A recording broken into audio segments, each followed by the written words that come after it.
खिसियानी बिल्ली खंभा नोचे और झड़प की काम घटना सामने आ रही छपरा हो, किस तरीके से पूरे मशीनरी को लगाया गया चुनाव जीतने के लिए वहां के भारतीय जनता पार्टी के उम्मीदवार के पक्ष में काम किया गया, किसी से छिपा हुआ नहीं है।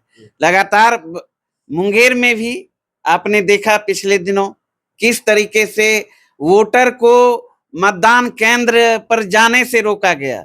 कई जगह तो मनवरू लोग जो थे और सामाजिक तत्व जो थे, जो कि सत्ता पक्ष के संरक्षण में काम कर रहे थे, खुलेआम नंगई करने का काम किया।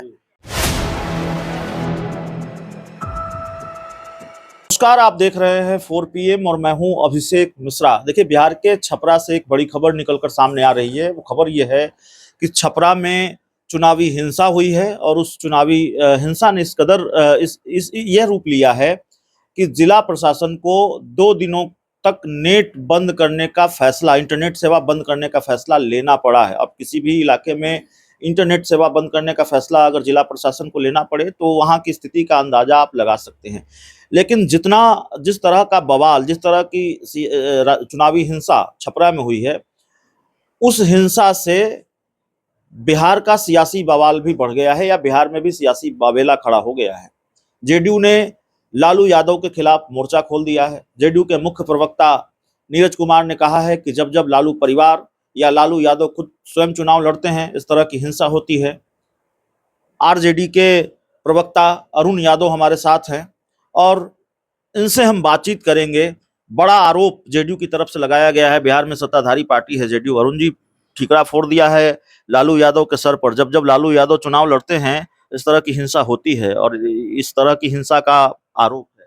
देखिए, खिसियानी बिल्ली खंभा नोचे और पूरे बिहार में जिस तरीके से महागठबंधन, इंडिया गठबंधन के पक्ष में लोगों ने मतदान करने का काम किया है और पूरा बिहार तेजस्वीमय है और करीब करीब 5वां चरण में Bharatiya Janata party, NDA, JDU का सुथरा साफ होना तय है। तो लोग बौखलाए हुए हैं और हम लोग लगातार देख रहे हैं कि जो झड़प की काम घटना सामने आ रही छपरा हो, किस तरीके से पूरे मशीनरी को लगाया गया चुनाव जीतने के लिए वहां के भारतीय जनता पार्टी के उम्मीदवार के पक्ष में काम किया गया, किसी से छिपा हुआ नहीं है। लगातार मुंगेर में भी आपने देखा पिछले दिनों किस तरीके से वोटर को मतदान केंद्र पर जाने से रोका गया। कई जगह तो मनवरू लोग जो थे और सामाजिक तत्व जो थे, जो कि सत्ता पक्ष के संरक्षण में काम कर रहे थे, खुलेआम नंगई करने का काम किया।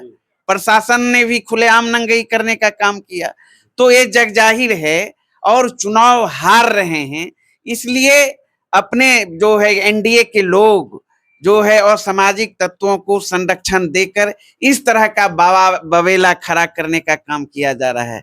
लेकिन जनता सब देख रही है और कुछ भी कर ले, एनडीए जीतने नहीं जा रहे हैं चुनाव।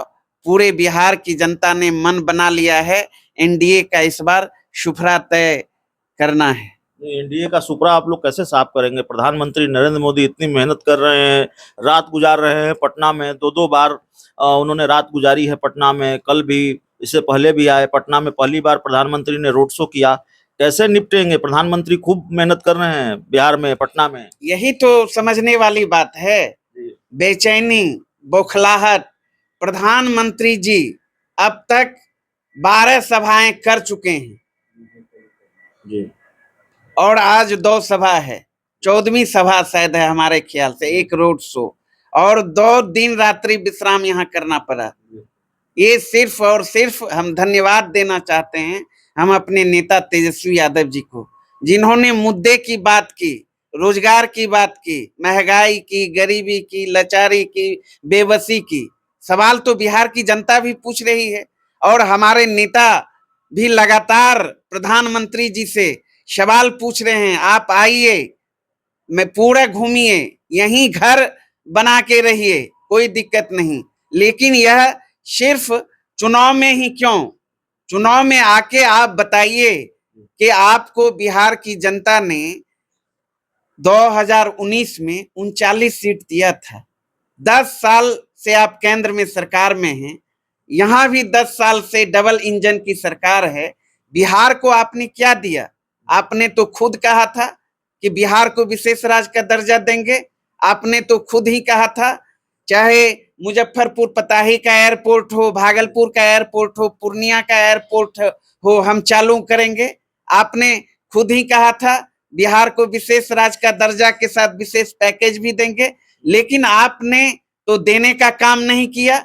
वहीं आपने 2014 और 2019 में जो लंबा चौड़ा वादा किया था देशवासियों से और प्रदेशवासियों से। अगर मेरी जानकारी ठीक हो तो जिस मोतिहारी में वो सभा कर रहे थे, चुनावी सभा को उन्होंने संबोधित किया, चीनी मिल का भी मुद्दा था वहां। वही तो, बिहार के तमाम, मोतिहारी हो, रीगा हो, चाहे नवादा की चीनी मिल की बात कर लें, जितनी भी बंद पड़ी चीनी मिल थी सबको चालू करने की बात थी। यहां तक उन्होंने तो अपने भाषण में दरभंगा एम्स को चालू करा दिया था, और चालू हुआ क्या हुआ आप लोग भली भांति जानते हैं। एक आखिरी सवाल होगा अरुण जी, पप्पू यादव को लेकर सवाल होगा। पप्पू यादव कह रहे हैं कि वो पाटलिपुत्रा, हालांकि उन्होंने सारण में भी मदद की बात कही, सारण में तो वोटिंग हो गई, पाटलिपुत्रा लोकसभा सीट पर वो आरजेडी की मदद करेंगे। पप्पू यादव के इस बयान को आरजेडी कैसे देखती है, और पप्पू यादव की मदद क्या आरजेडी लेगी अगर वो मदद देना चाह रहे हैं, बल्कि प्रेस कॉन्फ्रेंस करके ऐलान कर रहे हैं कि हम मदद करेंगे पाटलिपुत्रा में? देखिए, सीधी सी बात है, जनता बनाम मोदी की बीच लड़ाई है। जनता चुनाव लड़ रही है। एक तरफ संविधान तोड़ने वाले लोग हैं, एक तरफ आरक्षण को समाप्त करने वाले लोग हैं, एक तरफ महंगाई बढ़ाने वाले लोग हैं, बेरोजगारी बढ़ाने वाले लोग हैं, एक तरफ संविधान की रक्षा करने वाले लोग हैं, आरक्षण को बचाने वाले लोग हैं।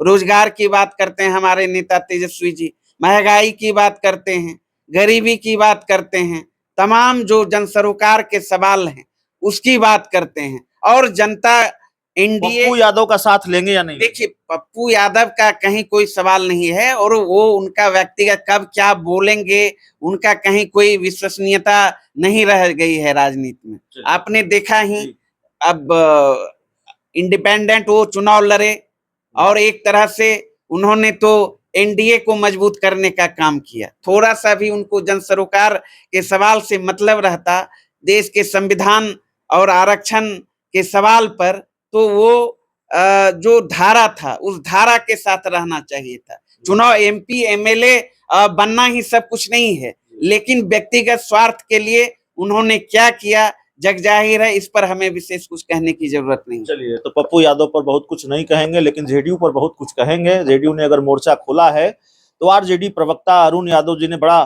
तगड़ा पलटवार भी किया है जनता दल यूनाइटेड पर। इस पूरी रिपोर्ट में इतना ही। बहुत बहुत धन्यवाद।